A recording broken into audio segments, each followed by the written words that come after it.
My condition likes being ignored as little as I do. I must consume another artifact. And soon.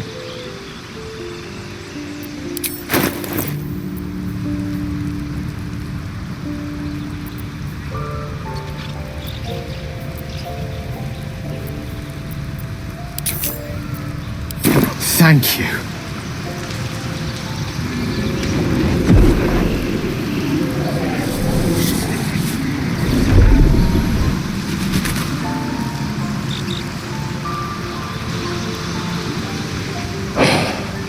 Good gods. It hardly has any effect. Oh, Mystra, have mercy on us all. Listen, I need to speak to you, to all of you. It would be unconscionable of me to remain silent. I might just be about to remedy that. You have to know who I was. You have to know who I really am. What I am is a walking shadow of the promise I once held. I'm what one might call a wizard prodigy, who from an early age could not only control the weave, but compose it, much like a musician or a poet. Such was my skill that it earned me the attention of the mother of magic herself, the Lady of Mysteries, the goddess Mystra. She revealed herself to me and she became my teacher. In time, she became my muse, and later even my lover.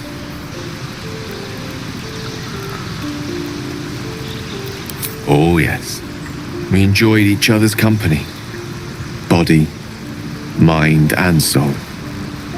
But even so, I desired more. You see, no matter how powerful a wizard we mortals can become, we never scratch more than the surface of the weave. Mystra keeps us in check. There are boundaries she doesn't let us cross, yet every time I was with her, I stood on the precipice, gazing into the wonders that lay beyond. I sought to cross her boundaries.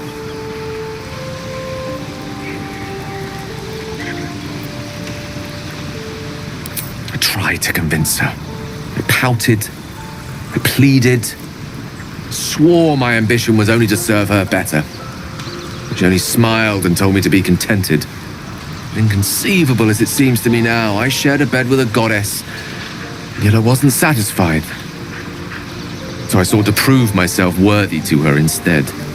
We come now to the crux of my folly. Shall I share the story behind it, or would you rather head straight to its sordid finale? Very well. Here goes. Once upon a very long time ago, a mighty lord lived in a tower. A flying tower, to be precise. I'll save his history for another time, but the gist of it is that he sought to usurp the goddess of magic so that he could become a god himself. He almost managed, but not quite. His entire empire, Netheril, came crashing down around him as he turned to stone. The magic that was unleashed that day was phenomenal. Roiling like the prime chaos that outdates creation. Even the weave itself could not withstand the onslaught. It fractured, then shattered, and all magic was lost to the mortal realms, until the day Mystra returned. She restored the weave, reuniting all its scattered shards. Or so I thought. Until, in the course of my studies, I learned of a book. Netherese tome in which a piece of the fractured weave had been sealed beyond her reach. What if, I thought, what if, after all this time, I could return this lost part of herself to the goddess?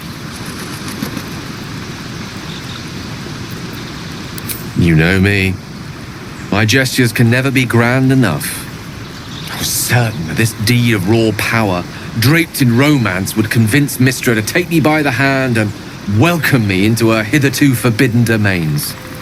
I was mistaken. I obtained the fabled book and took it into my study. As for what happened next... Here. Place your hand over my heart. Let me show you.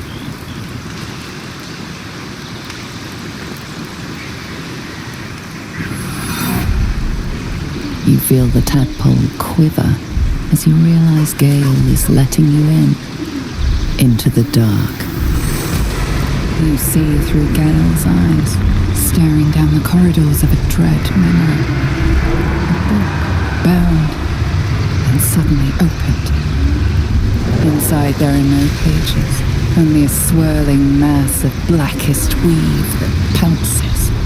Its teeth, its claws, it's unstoppable as it digs through and becomes part of you. And God, is it ever hungry.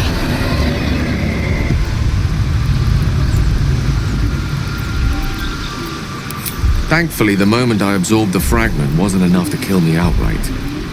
It was only the beginning.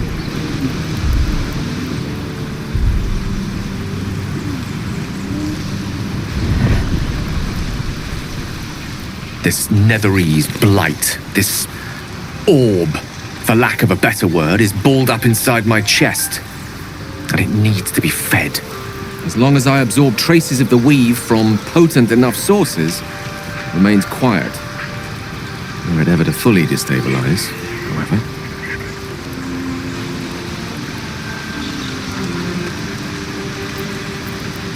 Rather worse, actually.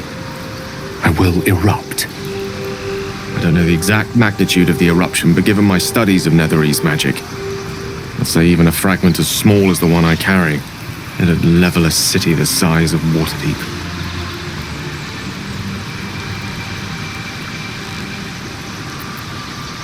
We might chance upon a king's collection of magical artifacts around the corner.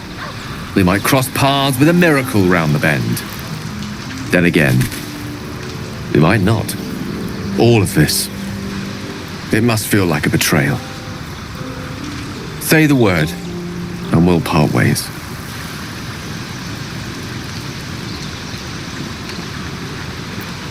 That is a great relief. Oh, a great relief indeed. You truly are a soul that steals my own. From all my new rallied heart, I thank you. I thank you all. I understand if you stand against me. I'm humbled if you stand with me. Either way, I will do my best not to let you down. I stand at a precipice, but if you do not give up hope, neither shall I. I'll fight. I'll resist as long as I can. Now, even I am tired of the sound of my own voice. Let us venture forth.